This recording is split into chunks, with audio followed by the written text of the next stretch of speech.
but in reality, it's simply an asset class, just like equities, fixed income, private equity, or whatever, right?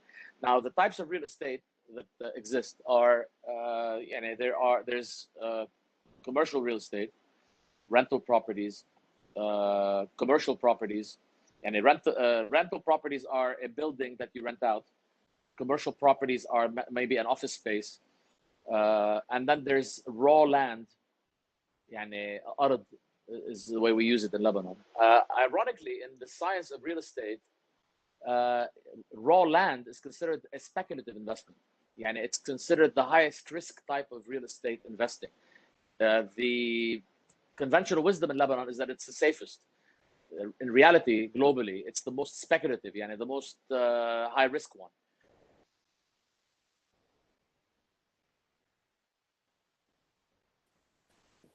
Okay, so this is something new because usually people think that it's a safe asset. It's not. You don't really understand the returns.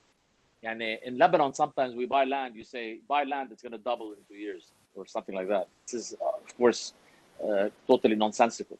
The way you look at real estate is really just like any other asset class. You look at the potential cash flow in the future. The way you price something is about the cash flow that comes in. So, for example, in the business, people who are in the business, and 95% of the people in Lebanon who are in the business not understand the terms I'm about to use right now.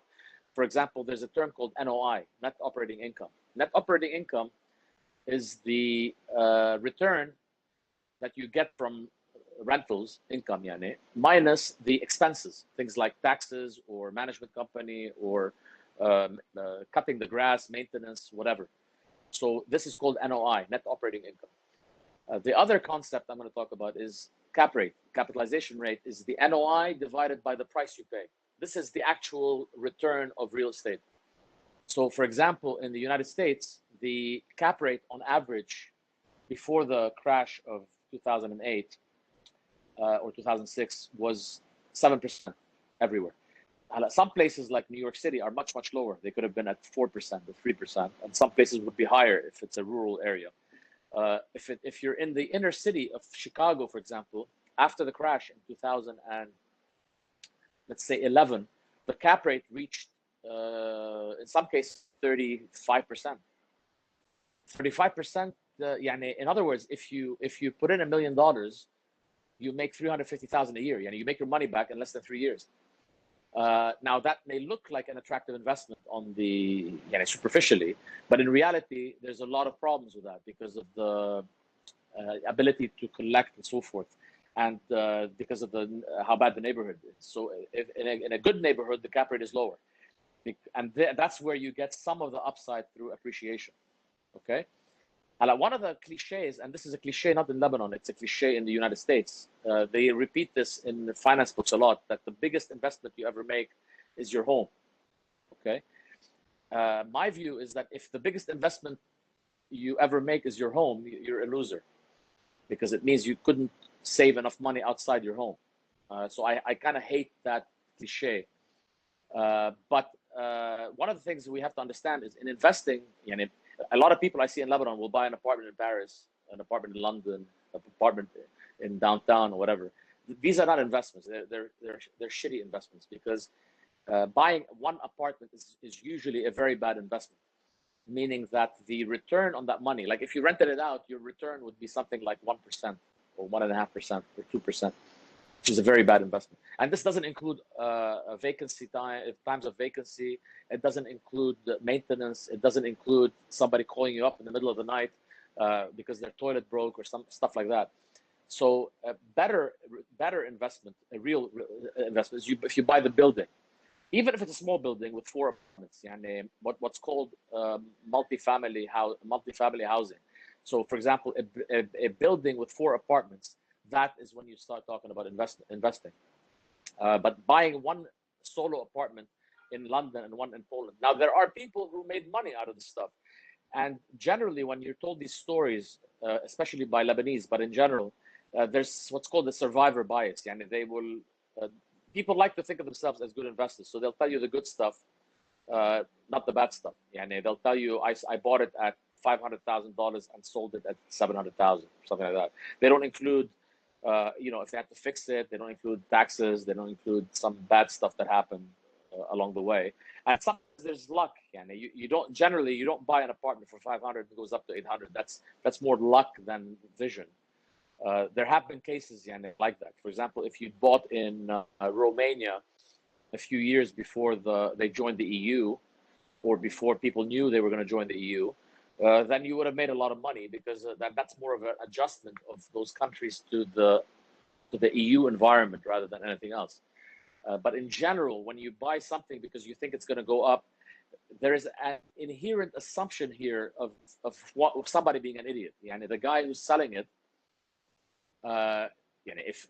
if you buy a piece of land and you think it's going to double in 2 years, the assumption is that the guy selling it to you is an idiot, by definition, right? Because he decided not to keep the land so it doubles. So then you ask yourself, well, why is he selling it?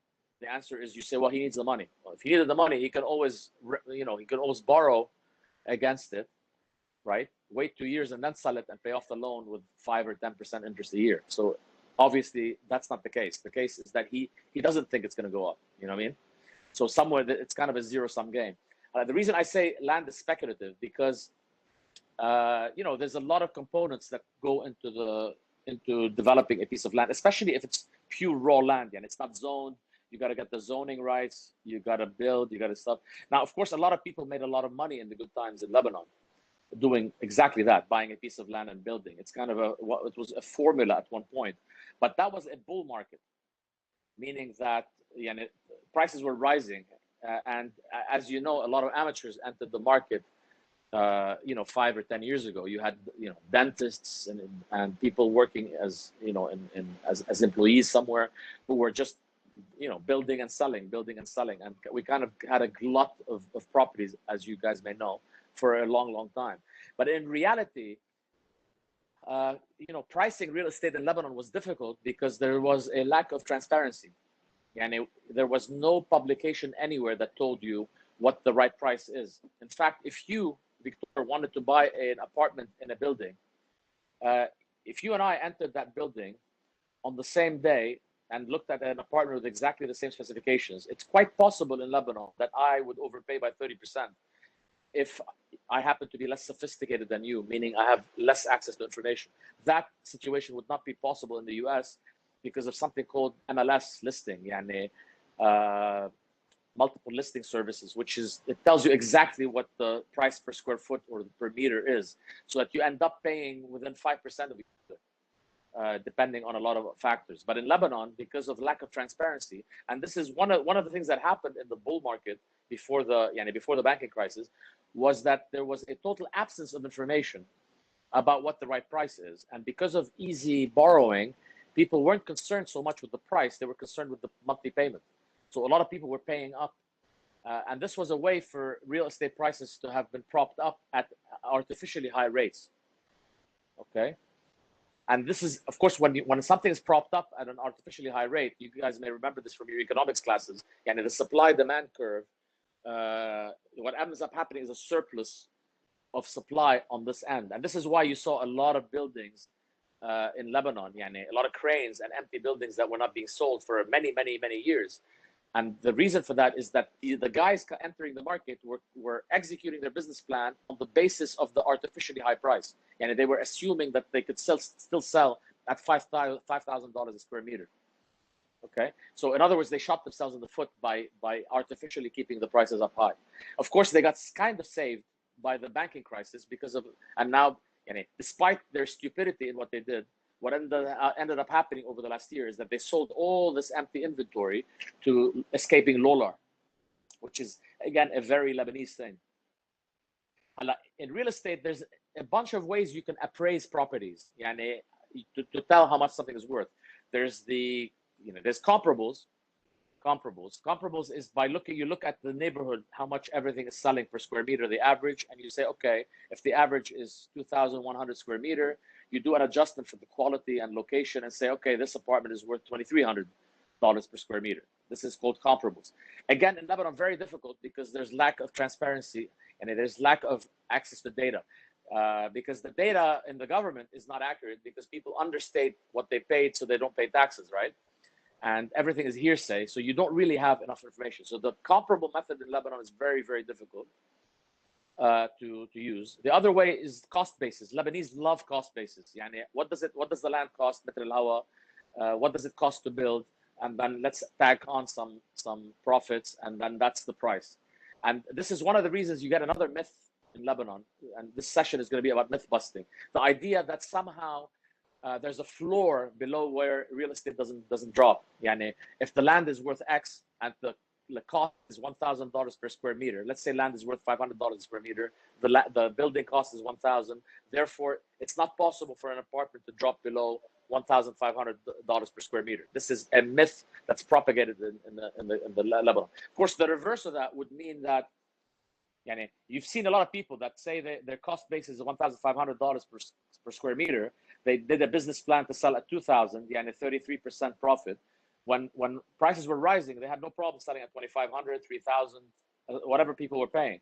But somehow on the way down, they think there's a magical thing that prevents you from selling below cost. You know, so on the way up, it's perfectly okay to sell at double or triple your business plan, but not on the way down. There's some magic wall or force field preventing it dropping below cost. Of course, that's bullshit. Something can drop below cost, and it does. And in fact, it has in Lebanon at this moment in time. And then the third way of valuing real estate is what's called discounted cash flow. So DCF is the same as in finance. You look at the cash flow projections in the future, and then you look at the discount rate, you add it up, and then you get an asset class. It's sort of like pricing a stock. And the fourth way I talked about it, the NOI cap rate. So if the cap rate in a certain neighborhood is, say, 7%, this is more for commercial real estate or rental property. So if the cap rate is 7%, you presume that a building is worth about 7%, a little bit more, a little bit less, and then you do the inverse of that to get the price. So these are like the 3 or 4 ways of pricing real estate. I'm talking in a portfolio of investments globally. So, for example, I said to you that the cap rate in the US was 7%. I happened to set up a fund in the year 2010, 2011, right after the global crash in real estate. And the fund was able to acquire assets at a cap rate of average cap rate of 11.7%. What that meant was if you put in $1 million, you were earning $120,000 a year on that. So even if it didn't rise up at all, you were making 11.7%, which is a very, very good return in an advanced country. But of course, part of the upside as well is the fact that the prices would rise so that the cap rate would go back to what's called reversion to mean, to the long-term average 7%. So you got upside on the rate, on the return, and upside on the rise. Although at the time I was doing this, I wasn't looking at the upside of the price. The other thing in real estate that people miss is the role of leverage, debt. So sometimes people will say, okay, real estate makes a very high return, but you got to remember, a lot of people that build, they take loans. Okay, so as you know, loans magnify the return during the good times. Of course, in bad times, they magnify the risk. And sometimes when people compare the return on real estate to, say, the stock market, they don't look into leverage, because most people, when they look at buying a stock, they don't lever, they don't borrow to buy the stock. I'll give you an example on leverage. So let's say that there's a stock that's worth $100, and you buy one share. Let's say you have $100, you buy one share of the stock at $100, it rises up $10, you made 10%, right?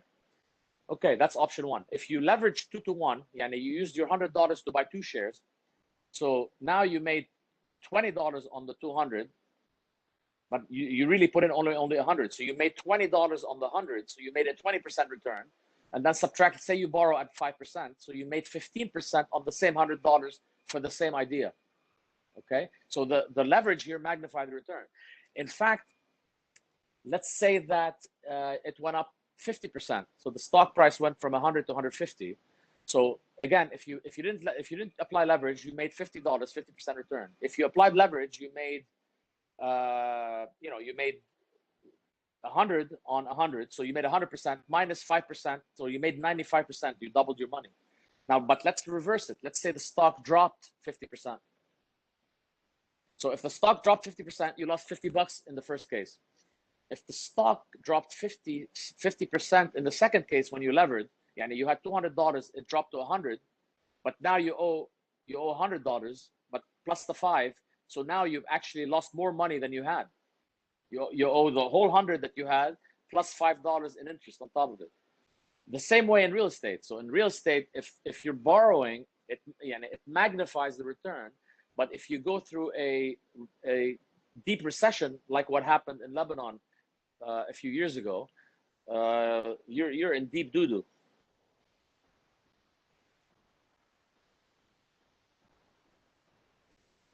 Okay, Dan, So what you're thank saying you. is, sorry, Eli, but just to make it clear, leverage can be a tool that you can use for your advantage, but it's risky. That's what you're saying. Absolutely. But the problem is in real estate, leverage is so common that people take that as part of the return without understanding the risks. And even when you buy your own home on a mortgage, and if you notice that on average you put say 20% for your mortgage for your house, 20% down, right? So if you're buying, let's say, a $500,000 apartment, you put in $100,000. So if the apartment rose by 10%, and it's now worth $550,000. People say, "Oh, I made $50,000 on my 100, so I made a 50% return," right? Which is the case if you sold the house. But again, they're not taking into account the risk. If the apartment drops 10%, you just lost half your money plus the interest, right? Yeah. So sometimes what ended up happening because of returns on real estate being positive for so long, and especially a person your age, let's say a person your age, not now, but 5 years ago or 10 years ago before the recession in real estate, you would have seen, and anyone operating in this business from for the 10 years before the recession, or 15 years even, would have seen a bull market, and a relentless rise in real estate. So they start assuming that leverage is good, real estate always never drops, and all these other myths that are false. And by the way, so in Lebanon, one of the myths is that real estate never drops. Of course, now it's pretty clear that real estate drops, but in people's minds, this is the first time it's ever happened. In fact, it's not the first time it ever happened because of lack of transparency. People think that real estate in Lebanon, just like anywhere else in the world, it drops every 15 years, 10 years. And it dropped in the 90s, it dropped in the 80s, it dropped in the 70s, 1970s. Of course, it dropped recently. So it just drops just like anywhere else. It goes through cycles.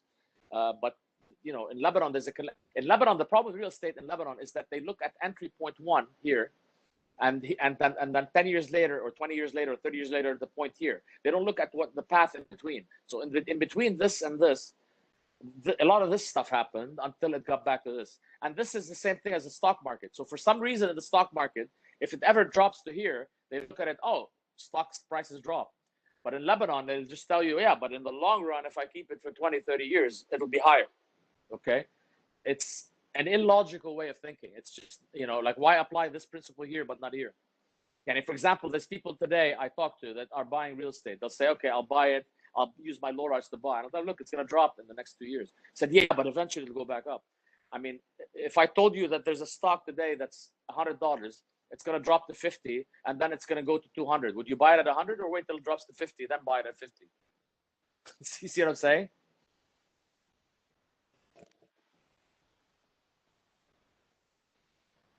Great, and thank you for your explanation. Now, after what you said, we would all like to know that what makes an asset appreciate in value in general and in Lebanon now? It's a good question. I mean, the path of the economy in general is one of the reasons. Yeah. For example, if the GDP per capita was increasing for a long, long time, that means that salaries increase. If salaries increase, then affordability, your ability to pay up for something increases. People start moving to the city because there's a lot of jobs, high-paying jobs, and then they start buying houses. So if you look at the places that became that increased substantially in price. You look at Silicon Valley in California, or even Seattle, places in Boston. So when there's a new industry that comes in and starts developing and creating jobs, people move there because they want to live next to their work. So that's a factor. So if the economy flourishes, real estate flourishes. Okay. Of course, cash flow, cash flowing as well. If cash flow, people, sometimes there's bubbles that occur. So in the US, there was a bubble in real estate up, in the 2000s, early 2000s, that was driven by easy lending, and what was called subprime lending. So people in general in the US in the old days, let's say 30, 40 years ago, people when they borrowed to buy a house, the vast majority of mortgages were 30-year mortgage, fixed mortgages. You put down 20% of the money, you borrowed at say 3, 4, 5%, 6% for 30 years, fixed mortgage, and then at the end of it, you paid off. When you paid off your mortgage at the end, people had the mortgage burning parties. They would literally take the loan on the last payment and invite their neighbors and burn it. What happened in the 2000s and before that, people invented all kinds of ways to get you into that same house with less money down and with smaller payment. So you're, in other words, the thing is this: if you put down 20% when you buy your house, it's very unlikely you'll walk away from the home because of that 20% holding you. But if you put down 0%, you're much more likely to walk away from the loan. Also, they had what's called floating rate loans, mortgages. So floating rate mortgages, I'm talking about the US here. Floating rate mortgages means that you pay less if the interest rate is lower, but if interest rates rise, suddenly the payment rises. And that's one of the reasons for the subprime. So in Lebanon, we had some, even though we got away from subprime in 2006, 7, 8, 9, 10, 11, 12, guess what happened here? We introduced a similar thing to subprime. People started lying about how much money they put down with the collusion of the guy selling you the property, right? People started fraudulently reporting their income. So usually the rule of thumb is you cannot borrow more than the payment of a third of your salary. So people were lying, and paying say 50 or 60% of the salary, this stuff, and they were okay with it because properties were rising so fast. They'd say, oh yeah, but it's going to double in a few years. And this phenomenon Lebanon is not the first place. It happened in a lot of different places in the world. I've seen it happen in Sweden, for example. In Sweden, there's rent control. So it's not even rational to buy a property, because in a place like Sweden, you could pay, say, $1,000 or $1,200 a month for a property in the middle of an area called Ostermalm, which is the equivalent of Solidaire here in Lebanon. And the best neighborhood. And remember, Sweden is a rich country. We're talking about per capita income of 40, 50, 60,000. In that neighborhood, it could be $80,000 a year. So if you're paying rent in the best neighborhood in Stockholm for $1,000, why on earth would you buy that same apartment for $2 million? Because it's not rational. But because prices were rising, people started doing that anyhow.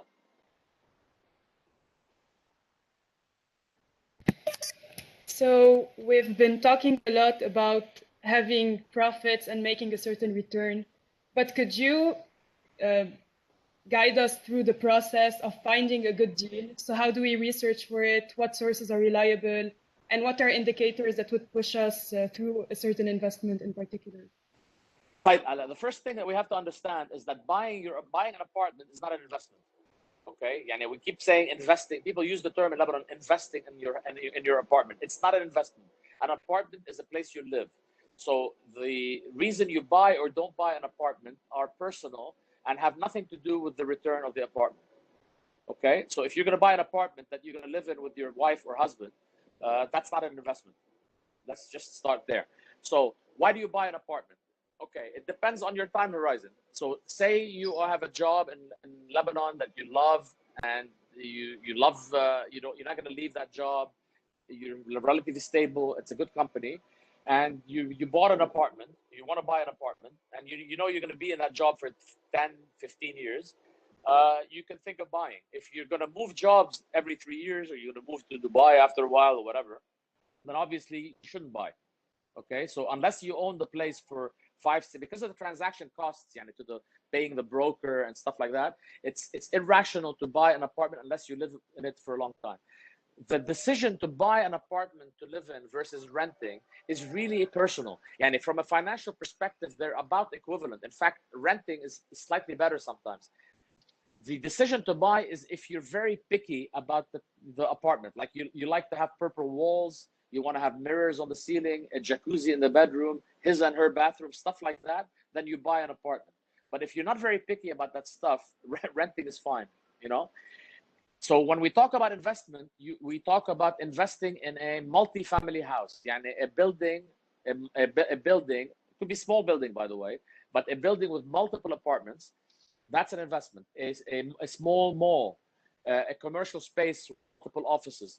That's the type of, those are real investments. And the reason those are investments is because you get what's called the wholesale rate. And if you buy an apartment, we've already talked about this, the cap rate on an individual apartment might be 1%.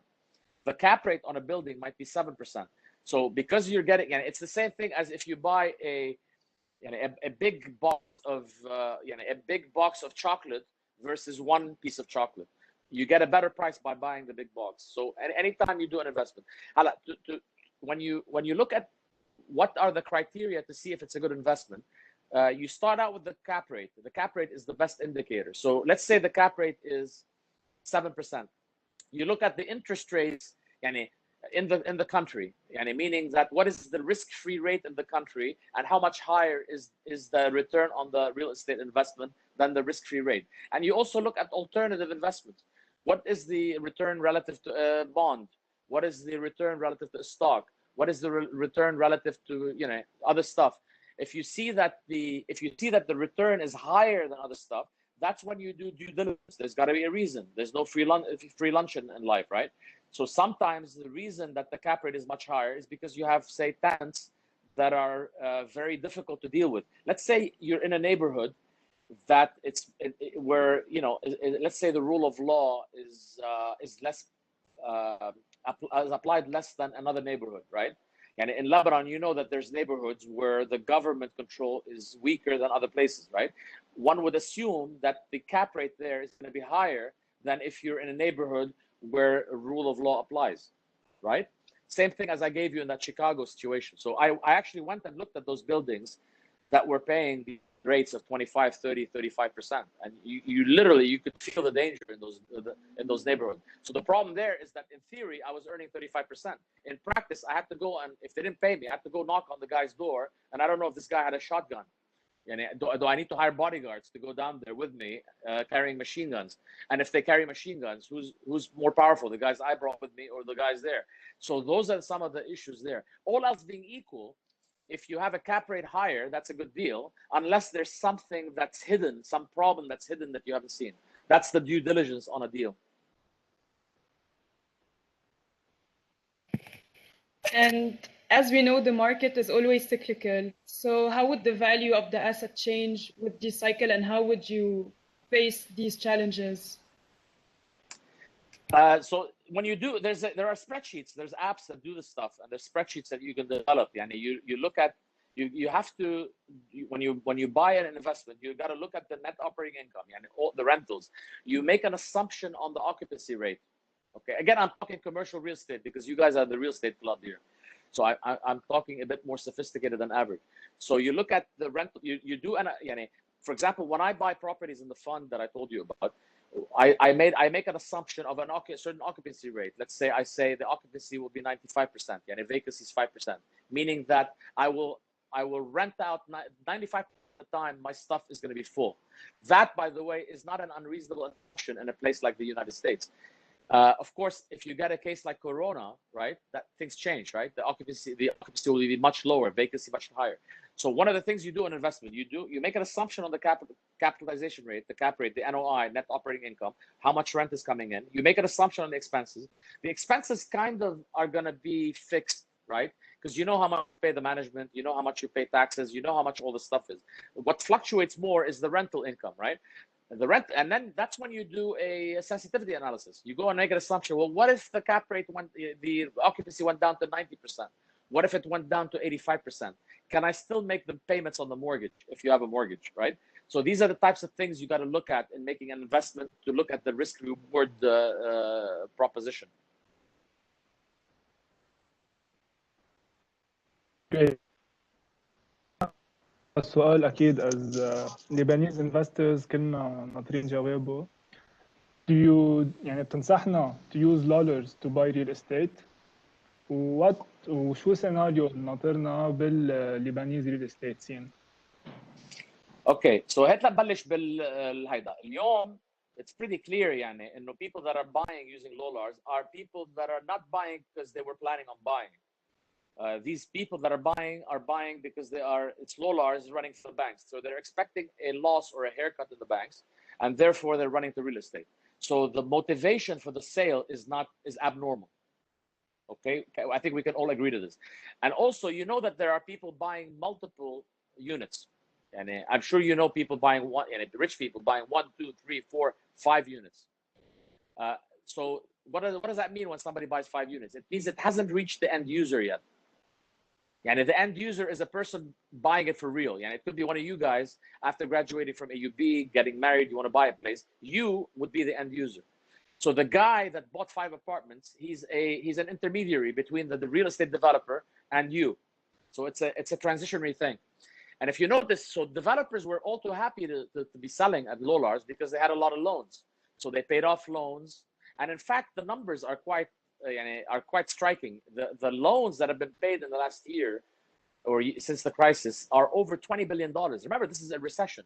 And it's totally counterintuitive that over $20 billion in loans get paid in a year in a recession. I will make a wager with you that never in the history of humanity have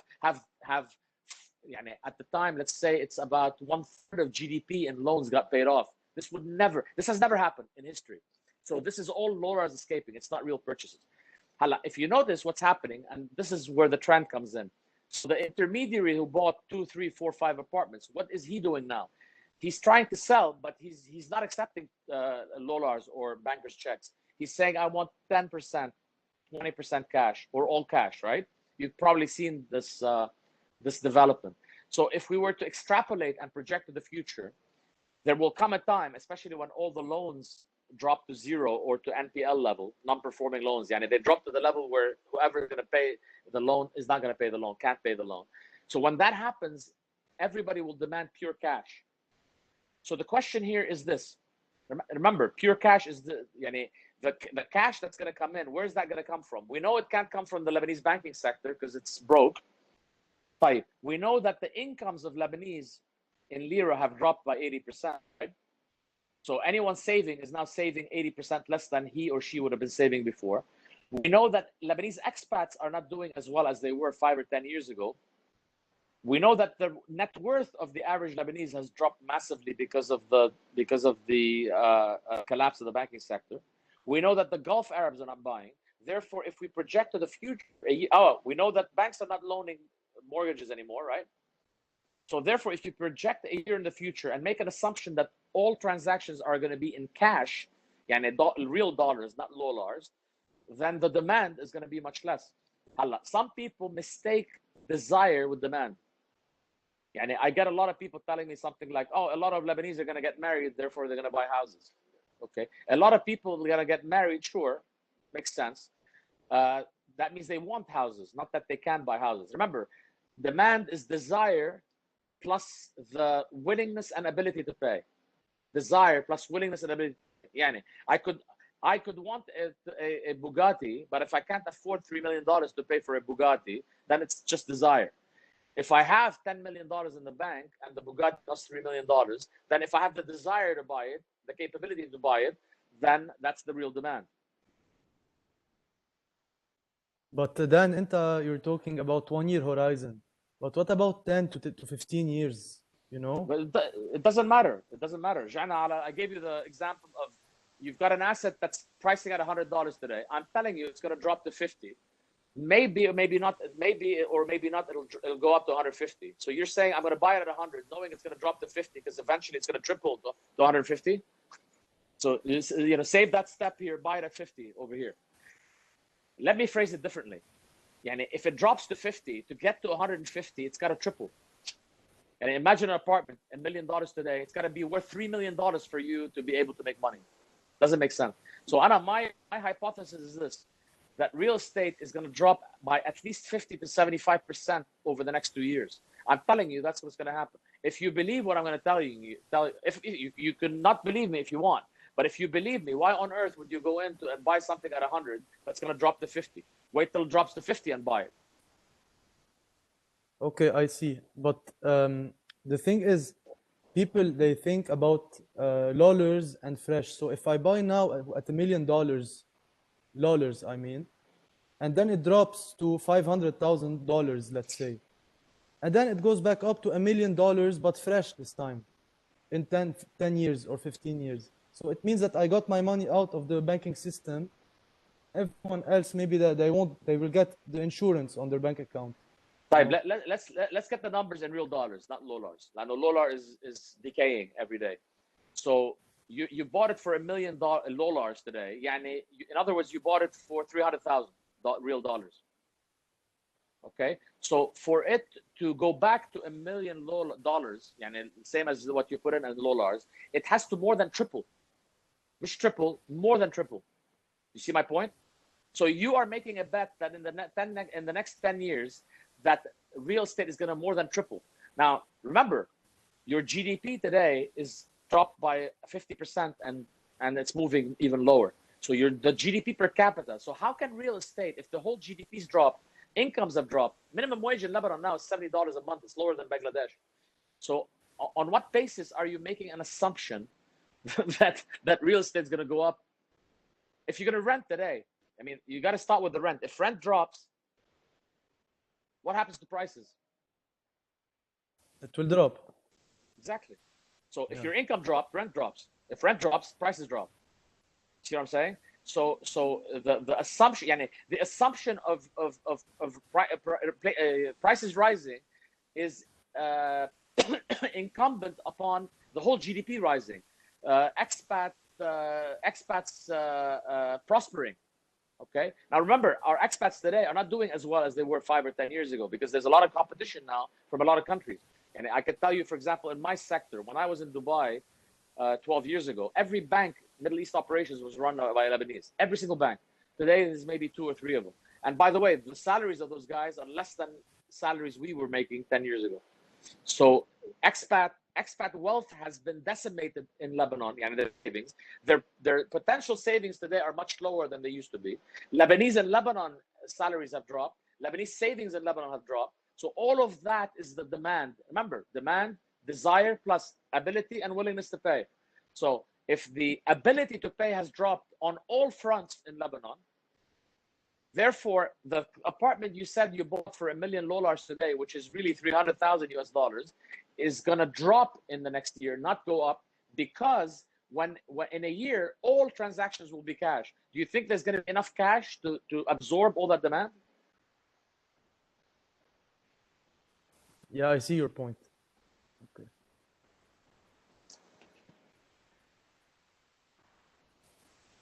So before getting to the questions, yeah, go on.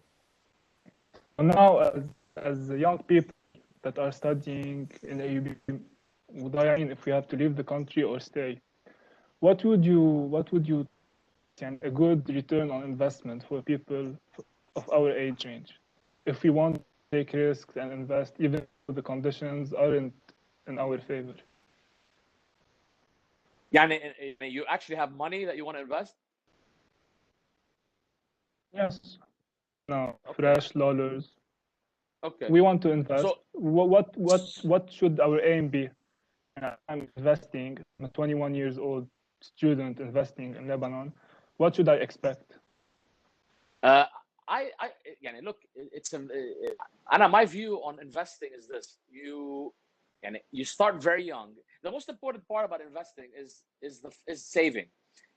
If you are frugal, whatever money you make, if you make $1,000 a month or $10,000 a month, if you save a chunk of your salary, okay, that's the first step in being successful, in my opinion, especially when you're young. So the younger you start learning to spend less than you make, if you pick up that good habit, you're about 70 or 80% of the way towards success and towards becoming a millionaire. So if you're able to save 15, 20, 25, or 30% of your salary, okay, and you invest it on a monthly basis in a, for example, I like the stock market. If you invest it at your age, you can take risk. If you invest it in a index fund, something like the Russell 2000, VTWO, or VTI, the Wilshire 5000, you do a diversified portfolio of ETFs all over the world. You put in every month, okay? And by the way, if you invest, if you invest for 5 years from when you're 21 to 26, let's say you invest $5,000 a year from 21 to 26, that would be more if you, or you invest from 26 to 66 to $5,000. The first 5 years would make you more money than the last 40 or whatever. Okay, because of the power of compounding. Go try it out on a financial calculator. You know what I mean. You can also get into real estate through REITs, real estate investment trusts. And those are funds of real estate.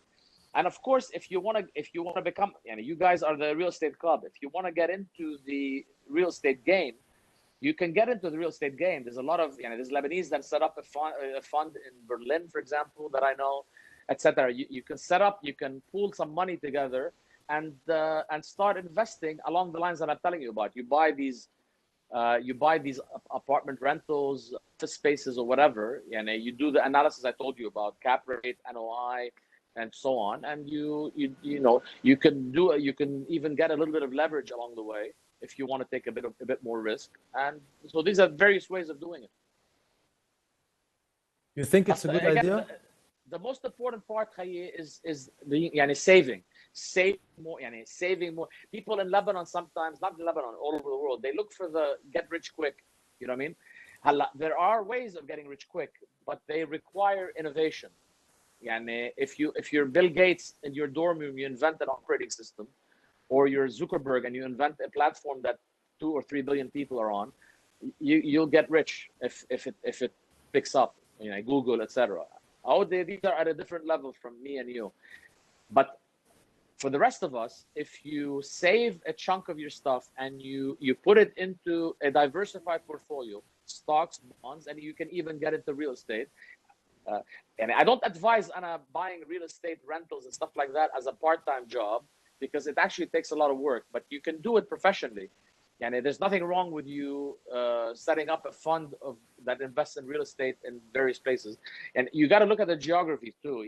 You don't want to buy in Australia and New Zealand and Mongolia, and you don't want every business trip to take you 48 hours. You obviously have to have some niche of kind, and they have to be within a distance of each other. Unless you have a big company, you need to be able to visit it and reach it easily. Okay.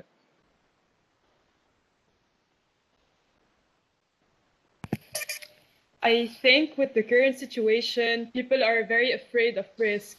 So in your opinion, when should we basically get out of the risk out of the equation? For people your age, you should not be afraid of risk. You should embrace risk. Okay, people like me or older than me, we should be afraid of risk. The older you are, the older you are. In other words, the less years you have to make up for losses. Okay, the less able to take risk you are. Okay, people like you, for example, should. Every person has a different risk appetite. Let's get that straight. You're not all the same, but all else being equal, if you're 20 years old, you can take more risk than somebody who's 30, who can take more risk than someone who's 40, and so on. Okay, so there's nothing wrong with you getting into. When I say risk, I don't mean speculative stuff. I mean like someone your age getting into the small cap index, Russell 2000, for example, in my opinion, is quite rational. And in my opinion, if you do it if you start out early and you invest the same amount for month after month after month for the next, say, 20 years, you're going to do very well. If you invest 10, 15, 20% of your salary in that stuff, you're going to retire a millionaire. I guarantee it. Even if the market is at an all-time high? In your case, yes. Even in my case, no. Okay. In fact, Anna, I bought. And I said this in an interview the other day. I put a tweet on it in March. Remember March when the whole world was ending and Corona and all that stuff? So I said, I'm buying the Russell 2000. Now, somebody at my age, okay, or my time horizon, shouldn't be buying the Russell 2000. But it dropped so much. I did the analysis. I looked at the Corona thing. What is the worst case scenario? And I made a call to start entering at that point. That market has doubled since then. So I did pretty well. But so under normal circumstances, a guy like me should not get into the Russell 2000. But a guy like you should get into it every month normally. In fact, when the market started crashing, you should, if you can, save more and put in more money. So when you're young, you can afford to take risks because you can make it up. But remember, it's called dollar cost averaging. And if you're buying up here the first month, the next month it dropped, you're buying here, dropped, buying here, it went up, you're buying here. On average, you're averaging the market the whole time. But over the long run, 30 or 40 year horizon, you're going to do very well. The younger you are, the more risk you can take. And a person like you shouldn't say, oh, I'm afraid of getting into it. You can embrace the risk. As you get older, you reduce the risk.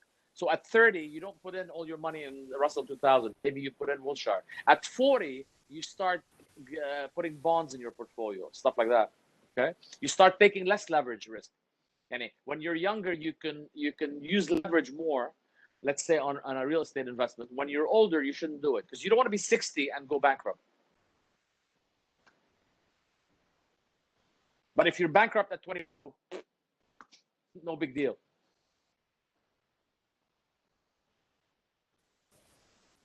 Okay, Eli or Celine, do we still have any topic to talk about, or do we go into the questions? I think we should look at the questions in the chat box. It's getting very busy. Okay, Dan بدك تقرا انت او بقري لك اياهم؟ لا قري لي اياهم please. يلا. If very busy.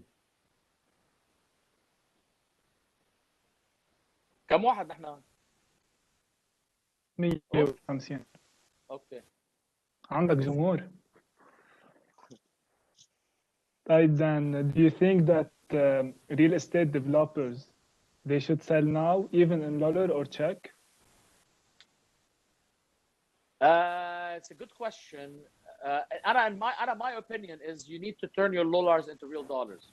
Whether you sell now or you don't sell now, I think prices are going to drop eventually. And all else being equal, in real dollars, prices will drop. So the answer is that it's better to sell now than later.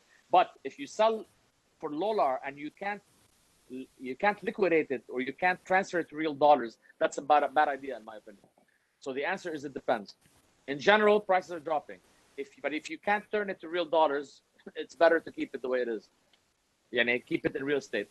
If you can sell it for real dollars, even if it takes 2 steps, then you should do it.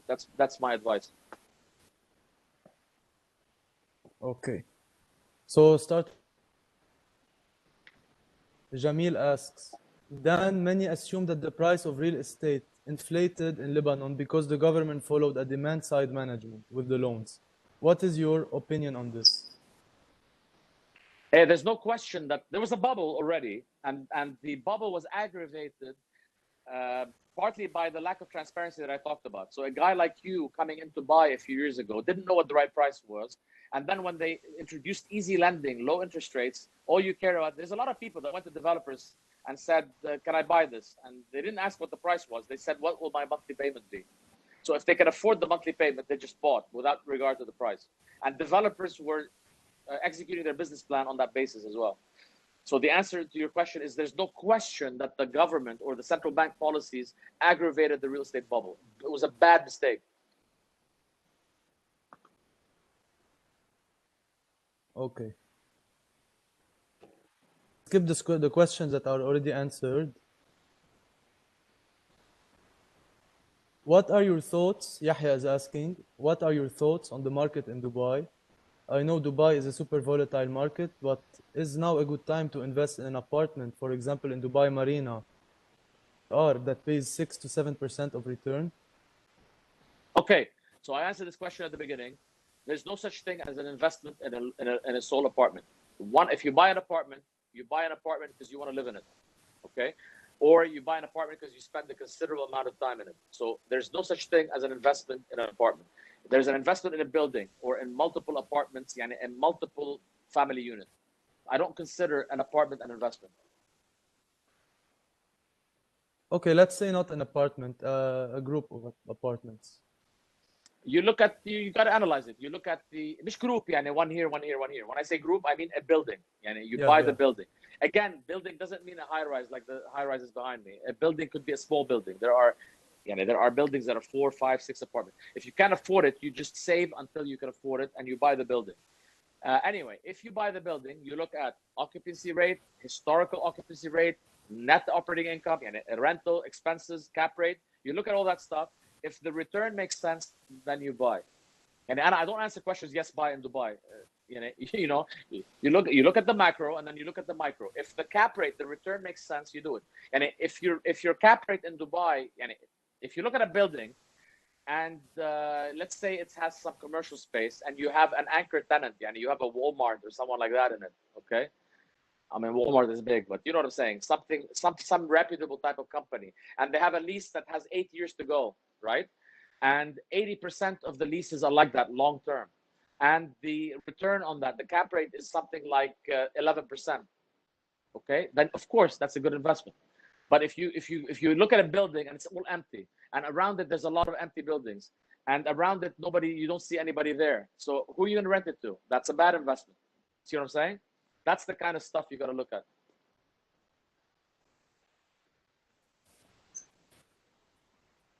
Arij is asking, will the depreciation of LBP be faster than the decline in the lands market? If it is better than for an individual willing to invest his free LBP cash to buy now than wait.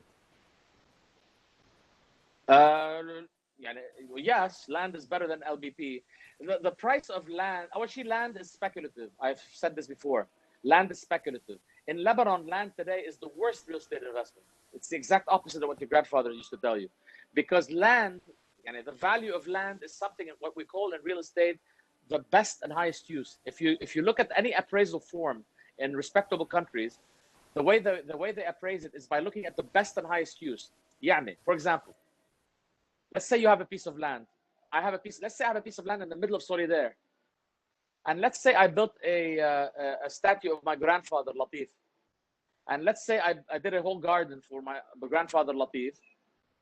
And this is a shrine is about that for my whole Azzi family to come and visit Latif Azzi, the Marhum Latif Azzi. So, and then I want to sell this land, but I have a clause in there that says you cannot tear down the statue of my grandfather Latif or the garden. Okay, so how much is that land worth?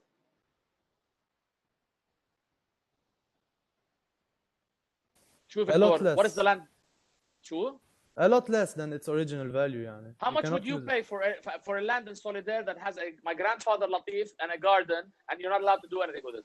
How much would you, Victor, pay for it for Mr. Little? George Rizza gave me the right answer. 0. Hussein Shammes wouldn't buy it. 0. That's right. Because the best of high and highest isn't, as much as I love my grandfather Latif, and the Azzi family loves my grandfather Latif, the Marhum Latif, Victor Fayyad doesn't give a shit about my grandfather Latif, and he's not going to pay for the land anything more than 0. So the best and highest use isn't a statue of my grandfather Latif. The best and highest use could be a high-rise building, it could be a commercial space, a mall, whatever. So then you start analyzing, okay, Solidaire. Does it make sense for me to build a mall in Solidaire today when Beirut Sousse is empty and it's not selling anything? Does it make sense for me to build a tower in Beirut when there's all kinds of towers that are empty? One more thing. Is it more expensive for me to build a tower today in fresh dollars than it is for me to buy a tower ready-made? What's the answer to that, Victor? You buy it today you can buy a ready-made building cheaper than the cost of building it. Land, apartment buildings in Lebanon today have already dropped below cost. Today. هيدي thingy about the magic force field where it doesn't drop below سعر الهواء أو سعر ما بعرف شو, it's bullshit, it's gone. So buying a piece of land means you got to wait until all the supply goes to the end user. And that could take 20 or 30 years. So land is a very bad investment. It's better than LBP, of course, because land prices in Lebanon, نرجع على قصة الدemand. Demand is desire plus ability and willingness to pay, right? طيب, who's willing to pay in Lebanon? You've got the buyer in Lebanon is a weighted average of the income of Lebanese in Lebanon and expats. Check. So if we say that there are, let's say 700,000 expats and there's 3-4 million in Lebanon. So the weighted average of those two incomes is what the price of land or apartments is. Therefore, there is some hedge in real estate to the Lebanese lira. Slight hedge. مش كتير, by the way. لأنه expats on average are not making what they used to make before. So it's a hedge, but it's not better than cash dollars because it's still going to drop.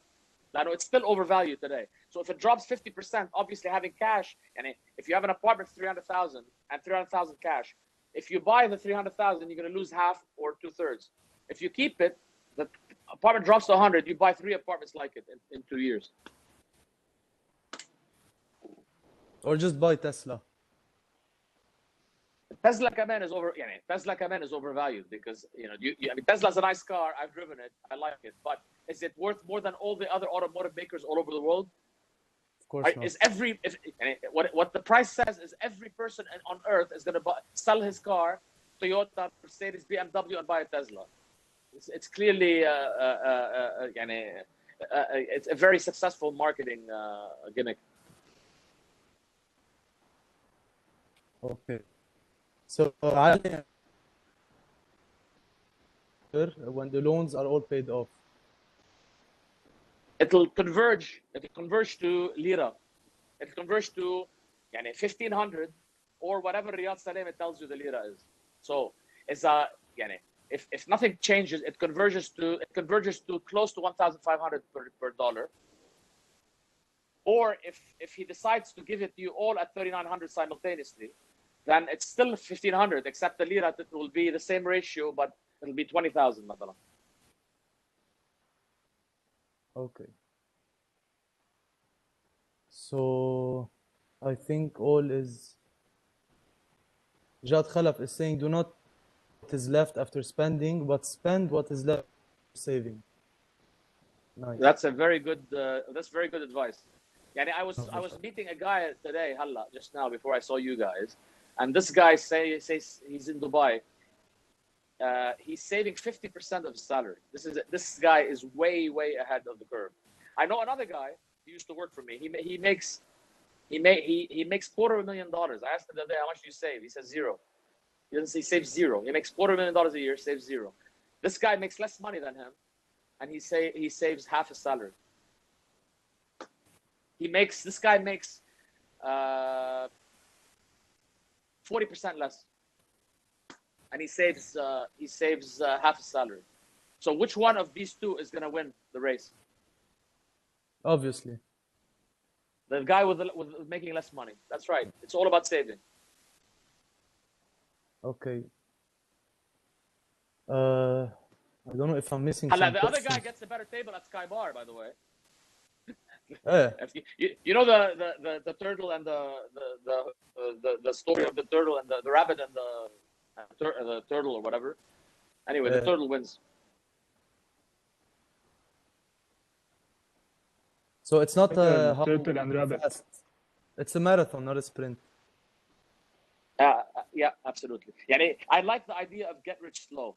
If you are a genius, this advice is not for geniuses. If you're a genius and smarter than me, I'm not. Obviously, you don't need my advice. Get off the call now.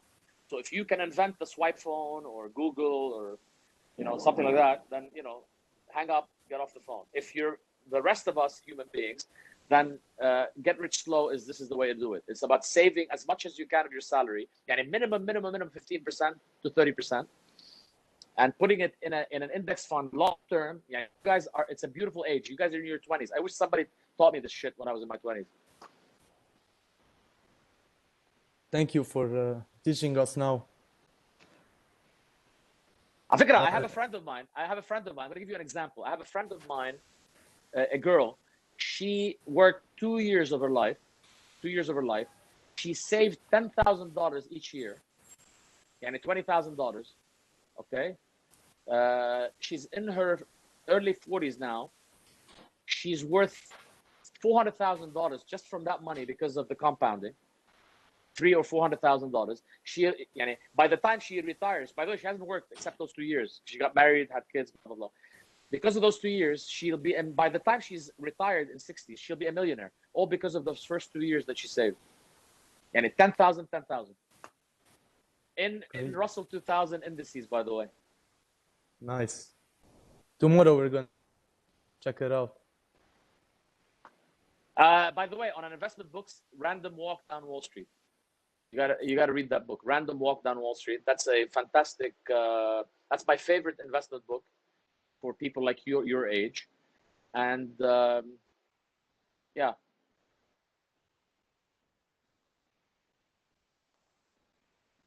What's the book about? It's about investing, techniques of investing. It's a book. If you read that book, you'll be better than 99% of any banker. Okay. And any banker from any Lebanese banker, you know, if you understand what that book says, you learn it, you will do better than 99% of the bankers. You'll do better than 90% of investors as well.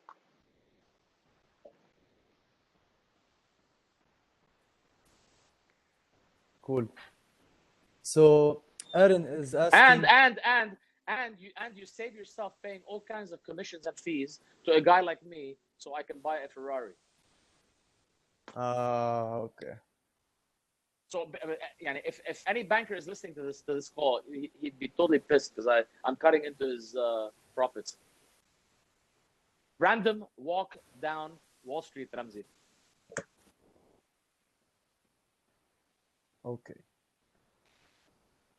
Dan, our friend George Bezjane is asking you about your opinion about cryptocurrency.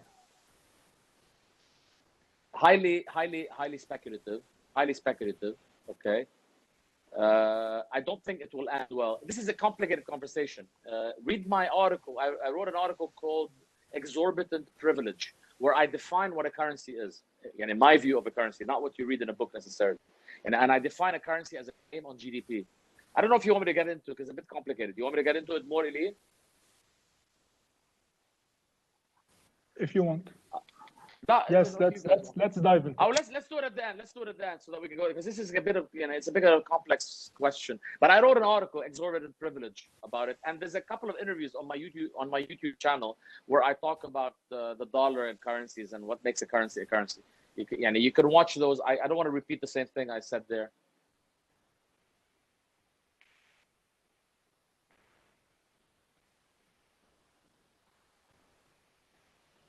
Okay, I don't know if there's I missed some questions. If you have questions, please read. A lot of people are asking you, Dan, what do we do with the dollars we have? Previously said convert them into dollars or buy something with them. ما تخلوهم دولار ظهرون من البانكينج system. But can you please elaborate on this? Like, I don't like, this is a very personal decision, but I'm going to give you the facts and the data, okay? And I'll tell you the facts, and then you guys make a decision. On a call like this, I don't, and on a one-on-one, I can give advice like this, but I don't want to go into هذا. So, عندك اليوم, if Riyad Saleh today sold every single gold bar he has, and took the 17 billion he had, and now he has 35 billion or whatever, right? And he took that money and he was in the same proportion for every depositor out there, okay?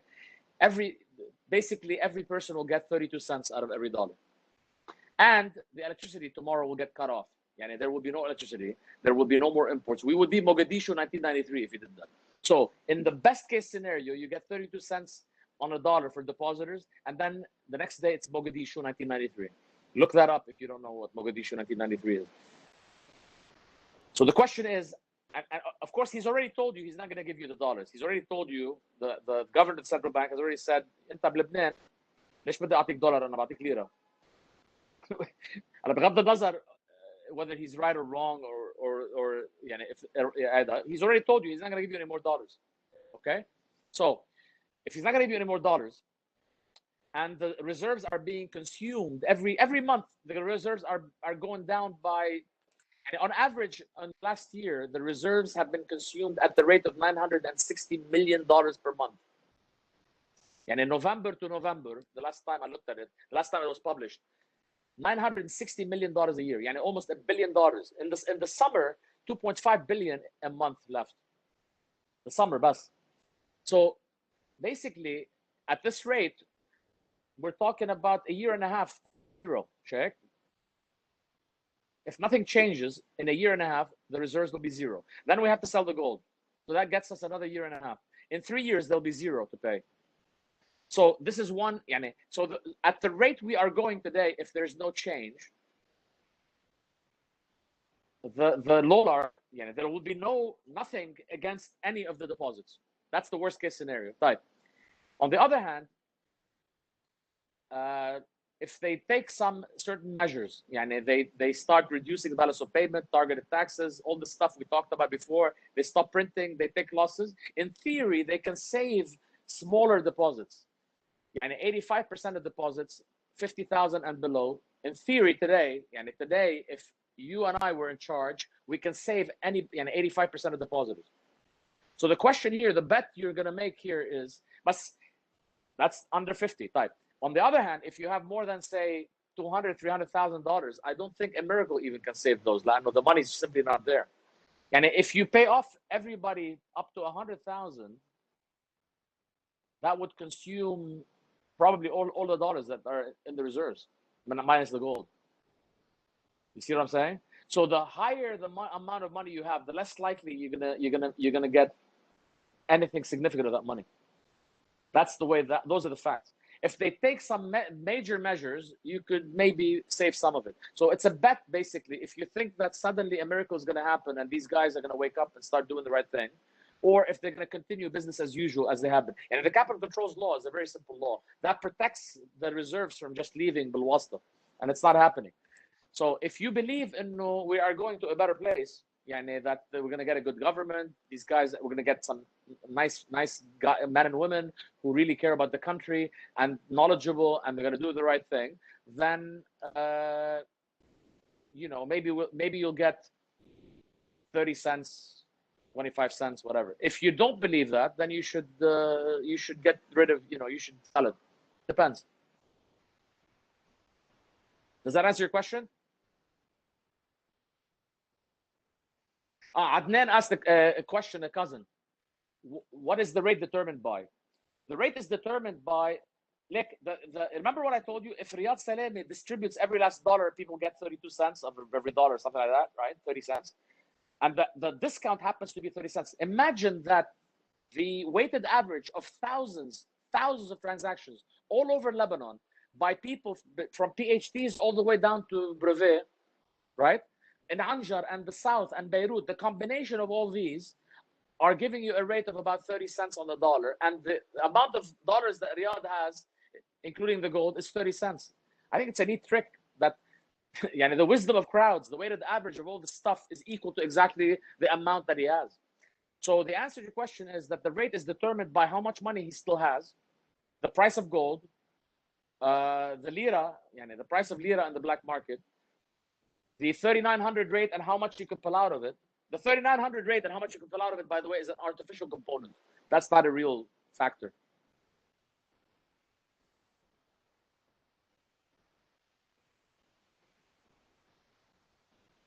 Okay. Next. Asked about the Lollar. Jamil Yusuf. He left? Hey, sorry, I'm back. Oh. Somebody asked you? The Lollar. عم بيقولوا it's 2009 وين هيدي الكويستشن؟ هيدا مش اللولار by the way 3900. هيدا الامount that you could withdraw of your Lollar. The Lollar is not worth 3900. In fact, if today you want to sell $1 million, you're not going to get 3900. You'll get something like 3,000 plus or minus a couple of hundred lira. Check, right?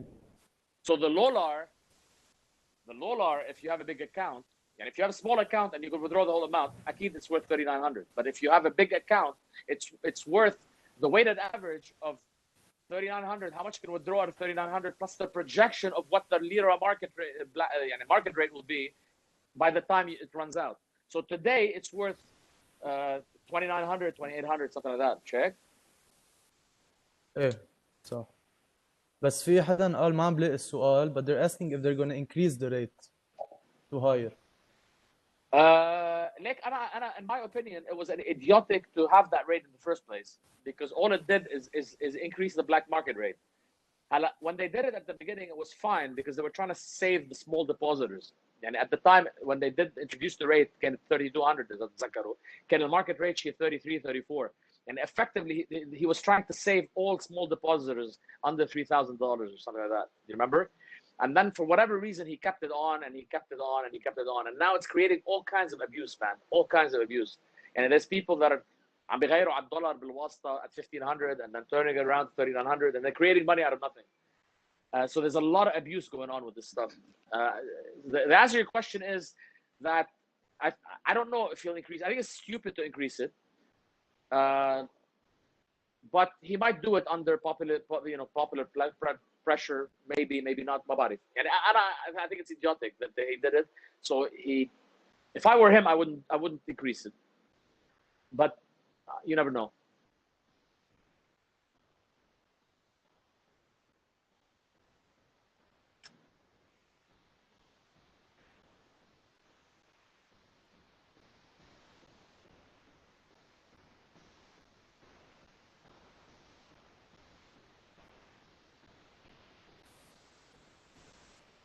How do politics fit in?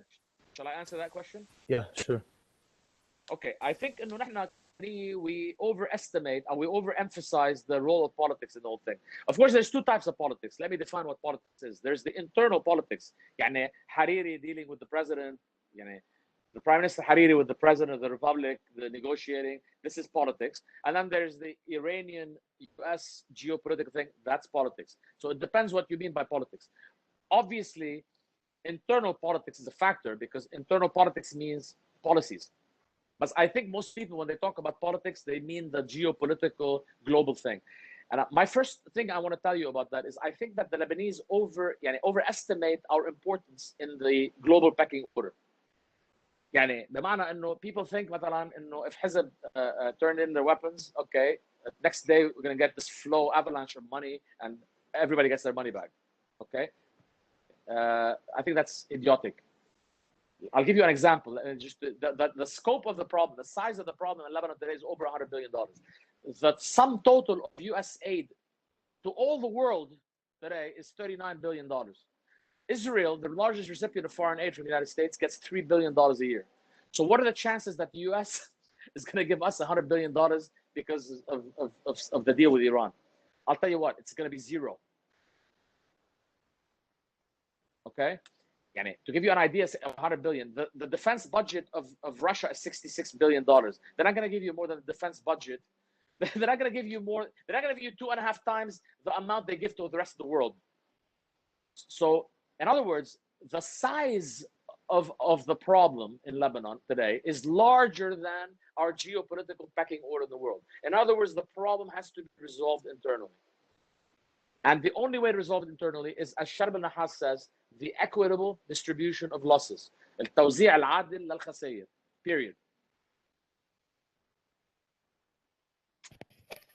Aaron is asking slightly technical questions.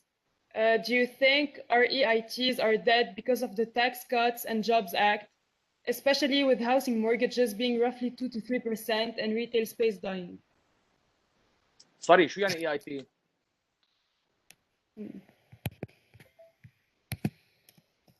REIT. REIT. REIT. Real Estate okay. Investment Trust. عم تسأل عن أمريكا.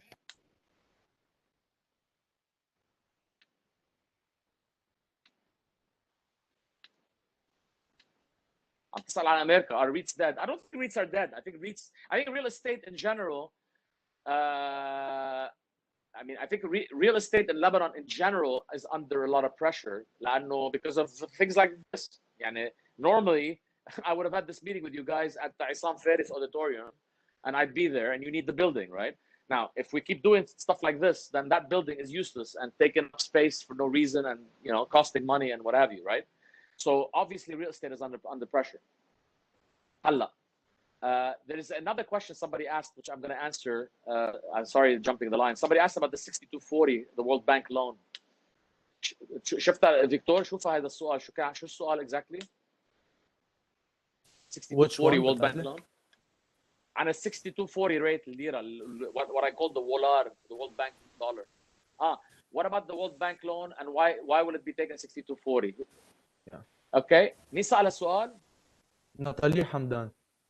اوكي ناتالي, عندي good news لك.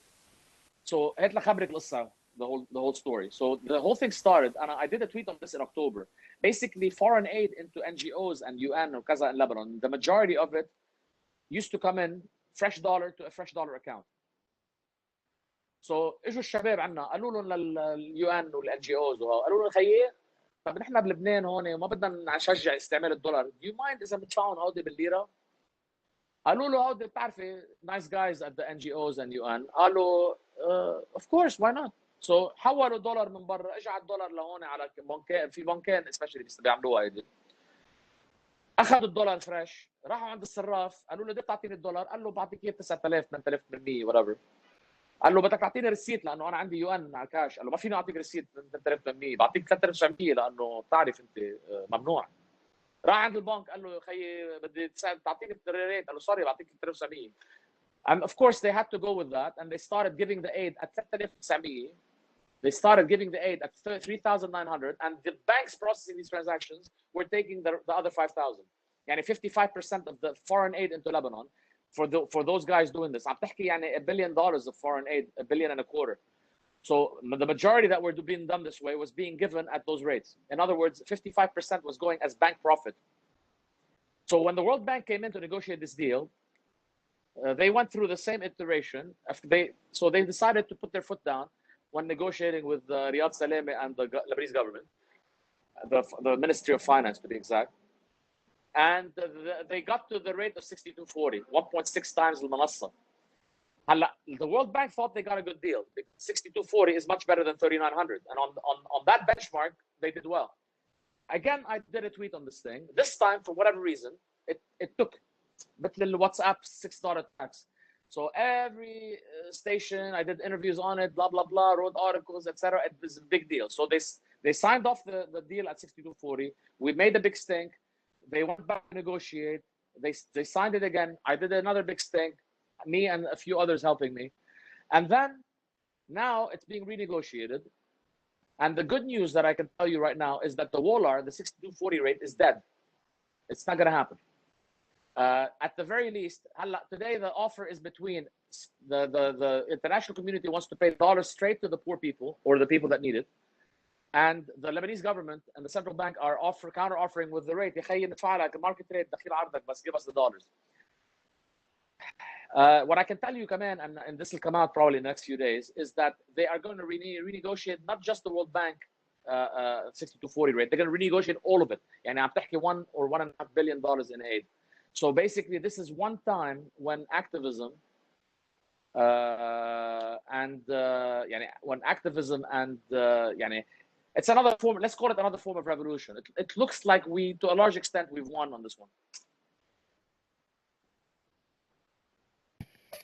Another question from Rami. He says, I noticed the central bank was burning around $2 billion USD per month in the summer month of 2020 after they stopped all credit card international limits. Although before May, the central bank was burning less. Any idea why the increase since the subsidy program does not exceed 800 million per month? This is a very good question. It doesn't exceed 400 million, actually. I agree with you, and I think there's not any transparency. This is one of the reasons why I was fighting for the dollars to be given to the needy directly in dollars, because if they go to the central bank and there's no transparency, these dollars, at least half of them, may very well be going to Superwasta escaping the country. And it's exactly what we don't want to happen. So I agree with you. In fact, another reason why I want the capital controls law to be passed to stop this bullshit. And the third thing I can say on this topic is that we are now pushing for a law, okay, which is about the return of all the money. يعني ما بدنا نخليهم يزمطوا بقصة الcapital controls صار يصيروا نص ما مرقوه. Because if they pass the capital controls now or in 6 months, ضرب والهرب هرب in a year and a half, right? حرب علينا يعني. So right now ما بدنا بس capital controls anymore. We want all the money that escaped in the meantime to be brought back. And by the way, I'd like to know who are the people that escaped while resisting the capital controls law. So this is what every Lebanese should demand from their representative, their MP.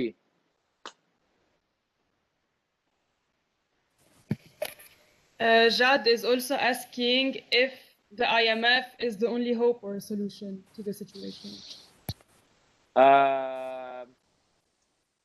ليك شربل قال ما هن الMPs هربوا مش كلهم خيي. I'm not into this كلهم يعني كلهم. There are some MPs that are criminals, no question. There are some MPs that are dumb, no question. But there are some MPs that actually want to build a legacy for themselves. يعني I don't think we can talk about 128 of them and say كلهم هيك. I don't like the wide brush. أنا رأيي إنه we need to يعني نحكم عليهم case by case.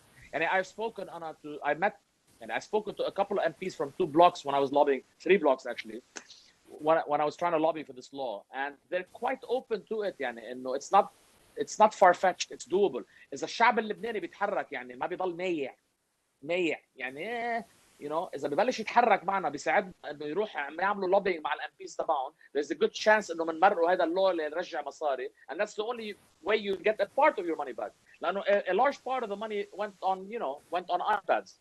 ما راح يرجع هذا. It went on cars and it went on vacations. هذا ما بيرجع. بس اللي هرب مصاري استنسابيا in the last year and a half هذا بيرجع.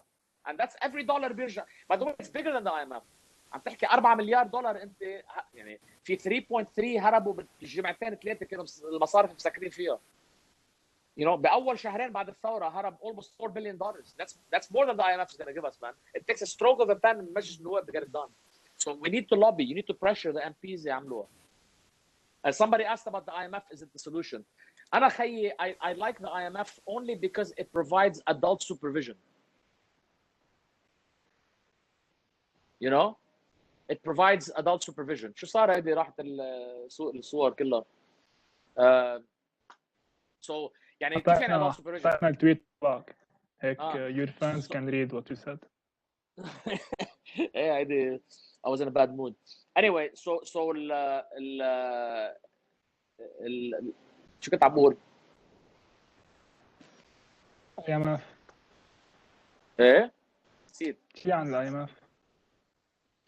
ايه سو IMF بيعطي adult supervision. اذا الشباب عندنا ما انهم مستعدين يعملوا القرارات الصعبه ريموف الدعم ترشيد الدعم بالاحرى or other decisions التوزيع العادل للخسائر etc. then the IMF بيجي لهون بيساعدك. بس IMF يعني IMF مش انه ارض اينشتاينيه بيجوا لهون انه ما هن كانوا انه كمان يعني it's not like that. عرفت كيف؟ بس from a monetary perspective IMF رح يعطيك مليار ان فرقت حالها $2 مليار بالسنه عشان 3 سنين. So it's not a game changer بالنسبه لل 100 مليار اللي حكيتك عنهم. So اللي مفتكر انه IMF يعني رح نبلش نلم المصاري بالرفش لا that's not gonna be it. ما تنسوا IMF guys مثل الجراح الكانسر. It is a lender of last resort. يعني مثلا في كثير عالم بياخذوا IMF انه 50% ما نجحوا مدري شو ايه مثل الكانسر بيشنت 50% رح يموت. So نفس الشيء IMF is a lender of last resort. The reason we're going to these guys لانه قد ما خبصنا بحياتنا وصلنا لهالمرحله هذه. Okay. About this law you were talking about, في حد how effective it will be.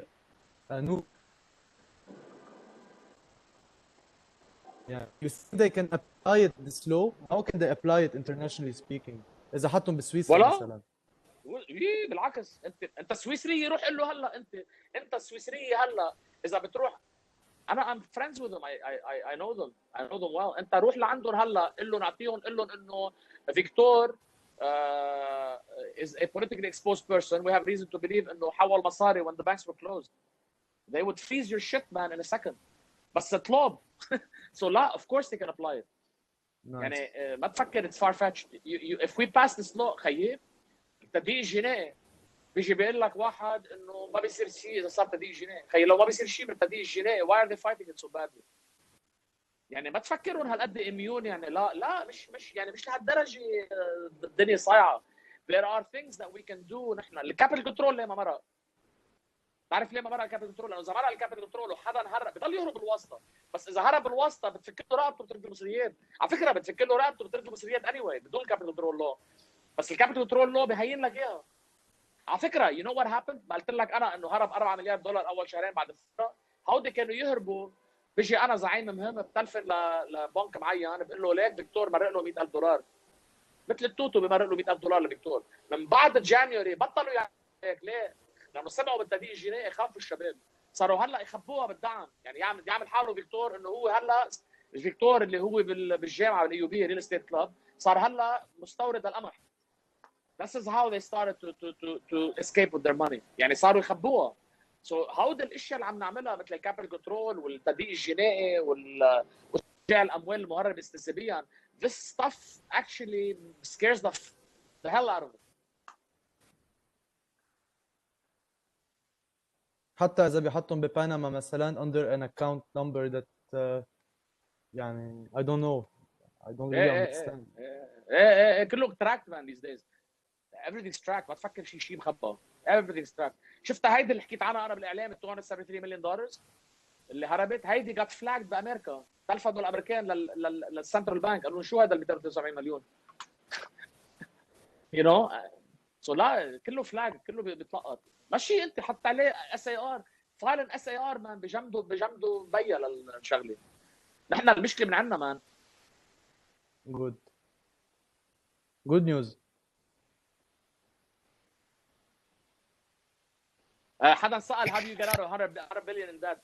ليك نحن عندنا two pieces of debt بلبنان. عندنا الديت تبع الجفرمنت اللي هو كان هذا الفيمس 90 بليون اللي بيحكوا عنه، وعندنا الديت بالسنترال بانك $108 مليار. سو في two portions of debt هاي وهاي. طبعا ال 90 مليار ذا انفيمس وان اللي كلهم بيحكوا عنها، هيدي ال 90 مليار معلم 60 مليار منها ليره، يعني صارت 10. وال 20 مليار يورو بوند بيسووا اليوم 4.5 15 سنت الدولار. اذا عملت له ريستراكشرنج بدفع له للشباب 10 نصهم لبرا يعني 5. يعني الديت تبعنا نحن اليوم صار $15 مليار، يعني less than GDP.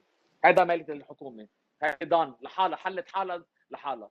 بعد في ال 108 اللي عند رياض، ال 108 عند رياض في 80 مليار منهم بعدهم بالدولار، هودي بعدهم زادهم.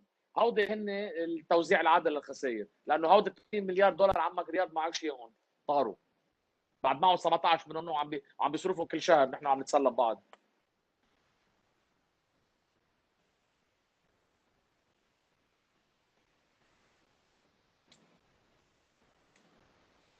Like it's nice to do a talk مع الاي يو بي كلاب مان. كل الاسئله اذا عندي فريش دولار انا وش بدي اعمل بالفريش دولار. apparently الشباب are way above the average problems مع الافريج لبنانيز. نعجبك دي اول ليك انا بعطي للجامعه اللبنانيه وغيرها اول مره بيجي اذا معي مليون بعد عمري 19 سنه، اذا معي $1,000,000 انا اشتري فريش شو رايك بعمل فيهم؟ حفظتي. هذا قليل حاج سألك. معي $1,000,000 بحفظتي كيف بدي شو بعمل فيهم؟ شو بعمل فيهم يا دان؟ الجامعه اللبنانيه انا برا عم بعمل بالجامعه اللبنانيه، قلت لهم مين هون مسافر؟ بدي اخبرهم هيدي القصه تبع انه كيف بصرف برا. مين هون مسافر؟ رفع ايده واحد. مين معه باسبور؟ رفعوا اثنين. سو انتوا هون ايه وقتها كنت بموناكو انا.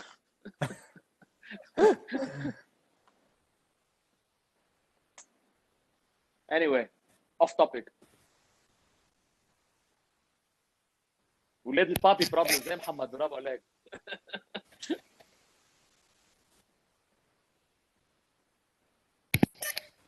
Alicia is asking about investing in gold, whether it's a better investment than LBP as a temporary strategy. هيدي انا بسميها first world problem. يعني اكيد دولار احسن من LBP. الشورت تيرم ترند تبع الليره you can play with it, you can manipulate it, you'll see a lot of ups and downs they'll manipulate the hell out of it.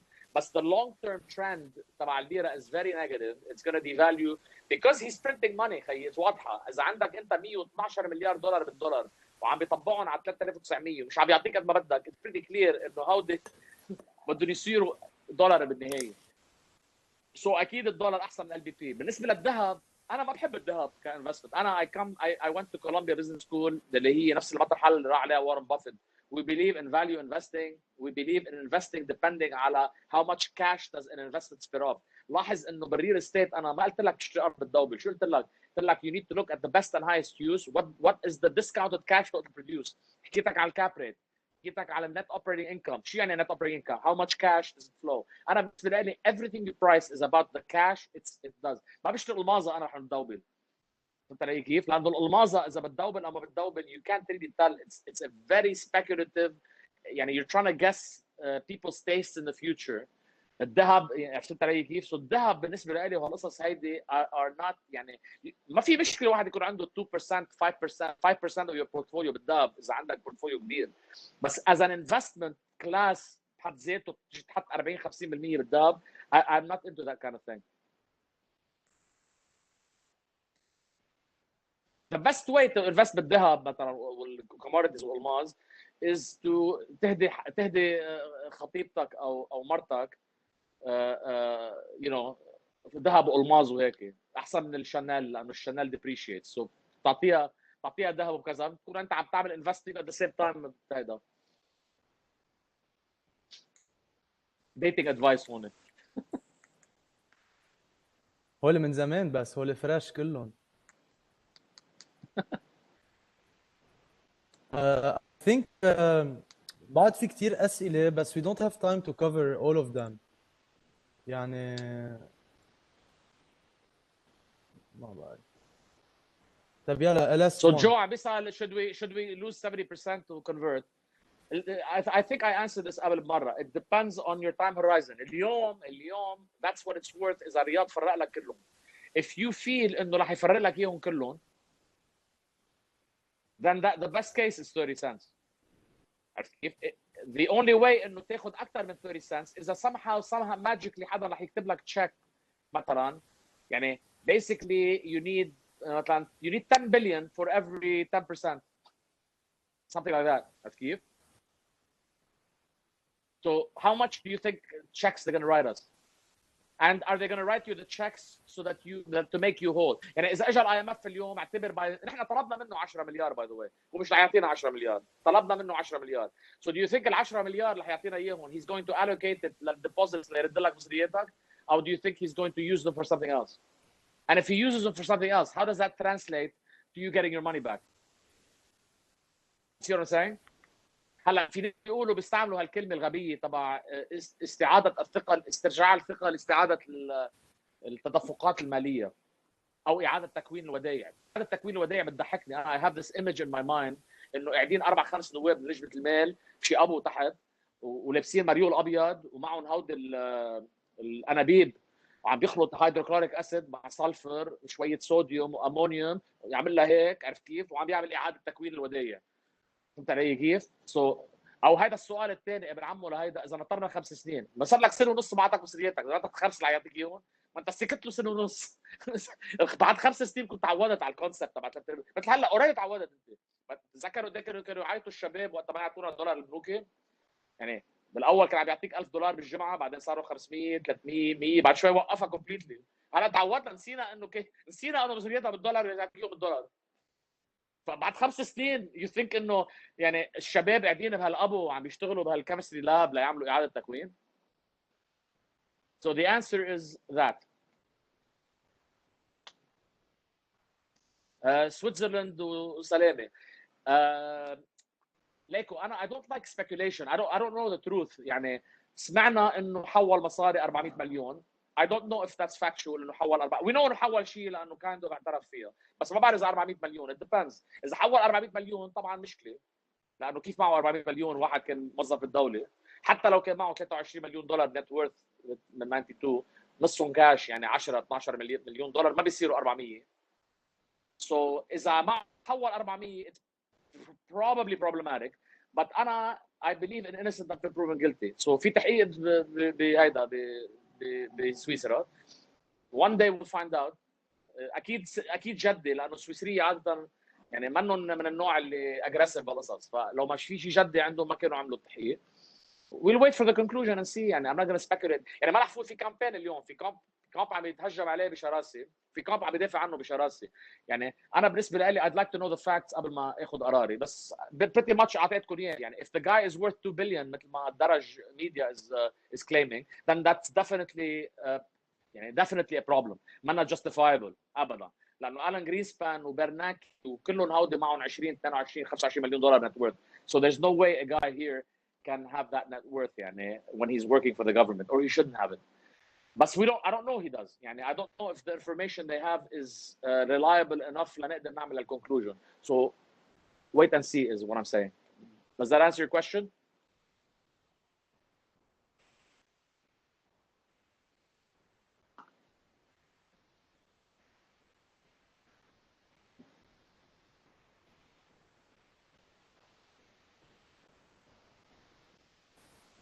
شو عندك خيي فيكتور؟ في كتير ما عم بيخلص هو صراحة. يعني بدنا نعمل ايفنت يلا ساعتها. لاقي لك شي شغله هيدا. كله عم بيسأل انه what should we do to save as much money as we can from our bank accounts. هيدا وسام عم بيسأل. هي اذا اكونت كبير حكينا فيها، يعني انه it depends on your outlook. If you think انه عم يعملوا اعاده تكوين الودائع انطر. If you believe انه it's a decaying asset يعني خيي هات لنبلش بفريش دولار. فريش دولار شو يعني فريش دولار؟ في ارتيكل كاتبه انا اسمه فريش دولار، شو اسمه دولارز ذا ليتست لبنيز فيجيتابل، بيحكي عن الفريش دولار بال 2000 I think ركبته 2018 اذا مش غلطان. سو بيسكلي باخره بقول لك اذا الدولار الجديد فريش، الدولار عتيق شو بيكون؟ يعني معفن، مش هيك؟ طب اذا معفن الدولار القديم، انت اذا في بيضه معفنه، اذا نطرت بتعفن اكثر او بترجع فريش؟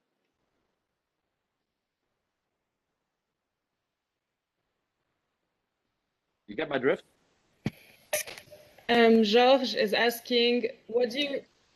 Sorry.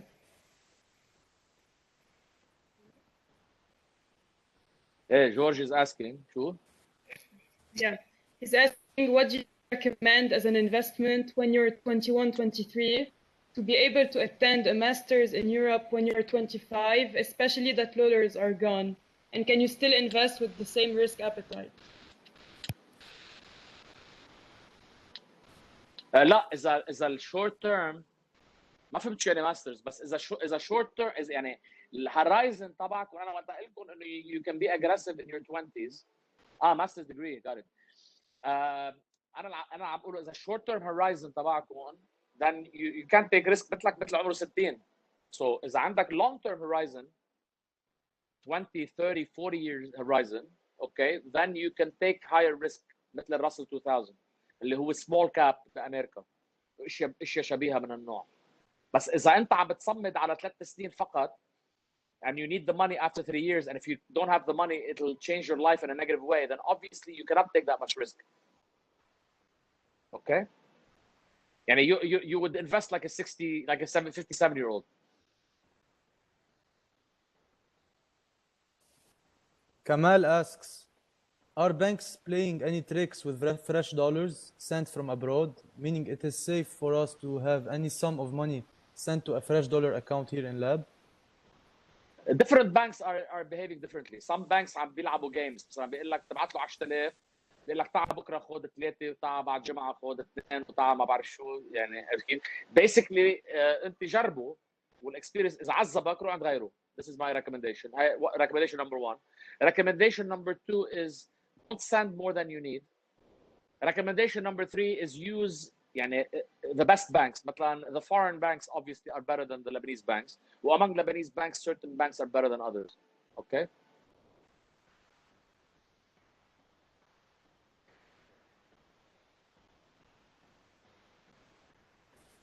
Which ones are bad? ما رح اقول لك which ones are bad، بس هات لي لك which ones are good. So the ones that are good are مثلا Arab Bank is good من الاجانب، من اللي بعدهم اجانب. ما بقى في ويسترن بانكس، يعني مثلا سيتي بانك اكيد احسن واحد، بس سيتي بانك انجا كوربريت you know. بس اذا ما في ويسترن بانك anymore، so بدك تروح على البنوك العربيه مثل الارب بانك وهودي. بالبنوك اللبنانيه بدك تشوف مين عنده 3% اوريدي. اوكي يعني هيدي اللي حققها 3%. في منهم more liquid. You could tell the ones that are a bit more liquid than others. عرفت كيف؟ يعني اللي عندهم more dollar liquidity than others they play less of these games.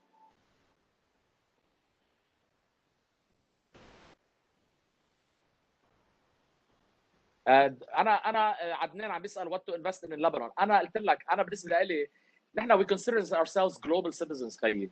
As global citizens you invest globally. عرفت كيف؟ يعني you don't invest ببلد صغير مثل لبنان اللي هو 0.001% of the world GDP. The only exception to this type of investing is عندك some type of a business انت that you set up in Lebanon. هيدي investment that makes sense ببلدك. يعني اذا انت عم تعمل شركه مثلا سوفت وير انجينيرنج وبتعمل بروجرامات بتبيعهم لبرا، بس انفستنج هيك انه بدي افتح مطعم او شيء من النوع انا ما بحبهم هول القصص. قلت لك I believe in index. شو يعني index؟ بتعرف شو الاندكس فند؟ يعني you are investing in hundreds or thousands. الراسل 2000 رح نحكي عنه 6000 ستوك فيه. لا مش 6000 هذيك الولشار فيه 6000 ستوك. You're investing in 6000 stocks. ما بعرف اي بده يعمل منيح، بس on average the weighted average of all of them is going to do well in the long run. Although in the short term it will fluctuate.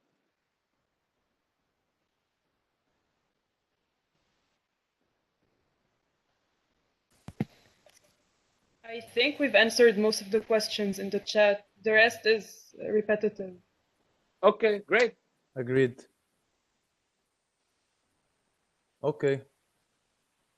So Dan, thanks a lot.